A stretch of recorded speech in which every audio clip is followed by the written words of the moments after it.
Crypto has changed quite a bit in the last few months. Not so long time ago, people were mainly speculating on meme coins. All the attention was on the memes. Now it's shifting towards artificial intelligence, especially the AI agent tokens. Now, since speculating with altcoins is super high risk, the question is always how much more upside potential is there? If we were to buy something like Dogecoin or say something like the virtual protocol token itself, maybe that can't do another 10x from here. But the individual tokens that get launched, for example, on virtual, they might have more upside. Now, here's an overview of the largest tokens on the virtual protocol platform. And so that's an AI agent launchpad, probably the most successful one, and the virtual token itself has a market cap of almost 4 billion. Now this video is about the Convo token, the Prefrontal Cortex Convo agent, and that's got a market cap of only 48 million. So maybe here a 2, 3, 4x is more realistic. Now the nice thing about the Convo token is that it's still mainly traded in a decentralized manner. So the supply is not owned by the centralized exchanges that manipulate the token up and down. There is organic growth when the price is going up. Adding the trading volume of the 3 liquidity pools on Uniswap, with more than 90% of trading volume still on chain, on the base chain. And so yes, on the chart it might look like a lot of the gains have already been made. The price went up by more than 35,000% in the last 2 to 3 months. But again, in the grand scheme of things, the market cap isn't yet that large. And we have been way higher in the past. One might argue that this is not FOMO, but that this is actually buying the dip. We went down from the top by more than 56%. But let's have a look at the on-chain metrics. Let's see who's buying and selling here. Because in the end, that's what crypto is all about, right? It's having a market edge. It's having better data than most others. Now on-chain, we've got 111,000 holders. Now, is this manipulation? Is this organic growth? Are those holders only holding a few cents of the token or hundreds of thousands of dollars worth of the token? Let's dive deeper. What we've got over here is the number of returning users in the last month. And this shows some quite nice growth. At the beginning of December, we had only 200 to 400 wallets interacting with the token on a given day. Now it's rather 1,000 to 2,000 wallets. Now, since listing on CoinMarketCap, the price went up by 64%, but sometimes even CoinMarketCap is slow, right? We've already established how there was a lot of appreciation in the early days. Now let's compare the price chart here with the chart that counts the number of retail investors versus whale investors. I like to look at this chart for pretty much any token that's analyzed on this channel. By the way, if it's your very first time here, feel free to subscribe. Now on the left side, we see the number of wallets that have at least 20,000 Convo tokens. Since we are currently at a bit under 5 cents per token, that's equal to a bit under $1,000. For the chart in the middle, we go at 10x in minimum holding. So that's now $10,000 worth of the token. On the right, another 10x. So that's now $100,000 worth of the token. We see how retail continues to accumulate. We see how medium-sized retail also continues to buy pretty much in waves, and we see how the whales, they tend to take profit. So the number of whales went from almost 100 to now only 58. Now let's have a look at what happened in the last month. So that's pretty much since listing on CoinMarketCap. And isn't it interesting that before the listing on that website, we already had more than 1,000 retail investors in the token. Now that then doubled within 30 days. The number of medium-sized investors grew by roughly 25%, and the number of whales did go down. And that's by 10 wallets, or roughly 15%. Now again, it's important to know that the wallets here on the right are 100 times more important than the wallets on the left. So when this is going down by 10 wallets, that cancels out growth of retail by 1,000 wallets. So the only reason why the price went up by 64% in the month is only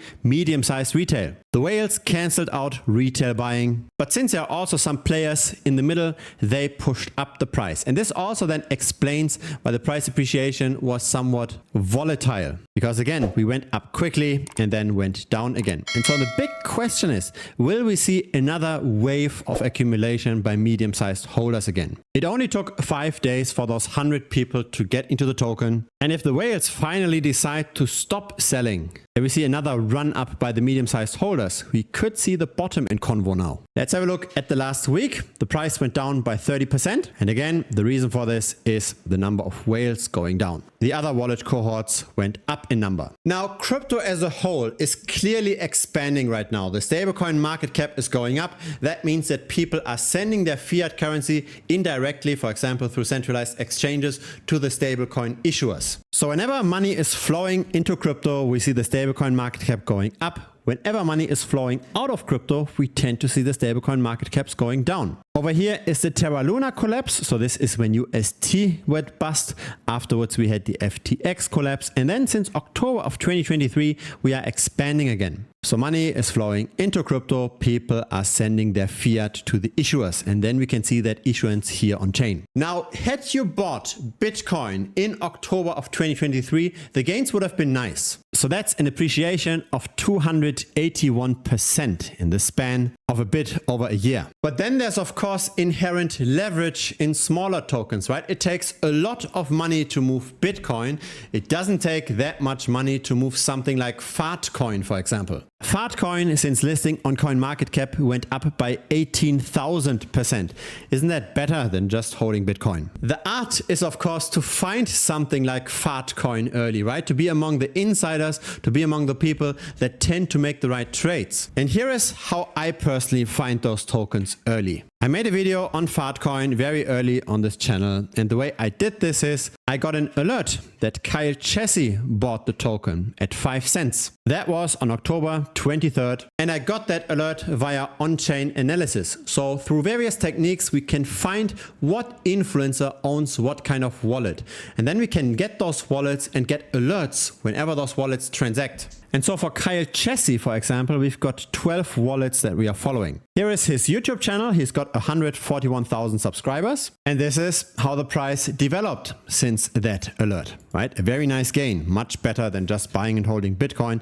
And also over a shorter time period, right? This is October of 2024, and the crypto expansion started in October of 2023. So 1 year since that alert. And so really, this is, I believe, how to make money. It's very important to have an edge in the market, to know more than the rest. It's not enough to just buy the largest of the tokens, because again, it's all about the upside. Have a look at the top performing meme tokens in the last 7 days. It's all relatively small market caps. It's in the tens of millions, maybe hundreds of millions. Each and every single token made at least 100% in the last week. This is very different to the largest meme coins, right? Not a single one of those tokens made 100% in the last week. It's really about buying those small tokens and buying them early, knowing those tokens before others do, knowing those tokens when the smart money is buying in as well. And so I just bought another token today. This time Crypto God John bought the token for $50,000. And we don't necessarily need to get the best traders always, right? It's just enough to follow traders that have a lot of followers, right? Crypto God John has 775,000 followers. When he talks about a token, of course this generates attention, and attention leads to purchases, and purchases lead to rising prices. It's not even necessarily about following the smartest people. It's just about following the people that have other people that follow them, so that we simply have purchases after our purchase. Since that alert, the price of that token more than doubled already. And so we're not just following Kyle Chessy and Crypto God John. Another influencer that has very high risk plays is Crypto Gains. He's got 144,000 subscribers. He buys into very small tokens as well, and he's got a very loyal following. And we've got 55 of his wallets. He's changing wallets more often than other people change their underwear, so this is why the number is so inflated. But we've also got wallets by the really big guys, the people that might not buy the super micro caps, but that have a lot of following to still move even bigger tokens. For example, Crypto Banter, 1.4 million subscribers, and 33 wallets of them are tracked by us. I really like this strategy. That's why I made a dedicated tutorial course just on that topic. How can we find influencer wallets? So there are several approaches. How can we then also track those wallets, and how can we finally interpret the signals that we get from the tracking? It's all part of the premium membership of this channel. Premium is not just about wallet tracking, it's also about risk mitigation. It's also about on-chain analytics, right? The charts that we have seen in this video. There are more than 100 tutorial videos in total in premium. So feel free to check it out. It's currently $165 per month. There's also a 1-week money back guarantee. So in case you don't like premium, just message me within the first 7 days and I'll refund you 100%. There's really zero risk for you. And so does it make sense to buy the Convo token right now? Does it make sense to buy the dip? The market cap isn't very large, right? With 40 to 50 million, we could easily see another 2, 3, maybe 4x. The issue is that the smart money, the whales, the people that tended to do the right calls in the past, when they sell, it's not really a good sign. At those kind of market caps, it's all about potential accumulation by centralized exchanges. Are the centralized exchanges buying Convo? If the answer is yes, the price is likely going to go up. If the token, however, will remain on Uniswap and it won't get adopted by the centralized exchanges, the token will have a hard time. It's quite in a unique position, right? Just have a look at the virtual protocol ecosystem and have a look at all the tokens in a similar price range. Convo was the only loser. Most tokens went up by double digits, potentially even triple digits. And so it's probably one of the riskiest plays one can make, right? The virtual protocol itself is already relatively risky, but attention is shifting towards AI agents. But buying the worst performer within that ecosystem is of course another level. I am personally not buying Convo. I don't like that the smart money is selling and I don't like that the momentum is already uniquely turning around for the token. My personal trading style is to buy things that have positive momentum, but that's like to do another 2, 3, 4x. I don't really like buying dips unless it's an asset I'm willing to hold over a very long time, like Bitcoin, for example. If you got some value out of this video, feel free to subscribe. I publish videos regularly. A like would be very much appreciated as well. It helps the channel grow. See you in the next video or see you in premium. Cheers.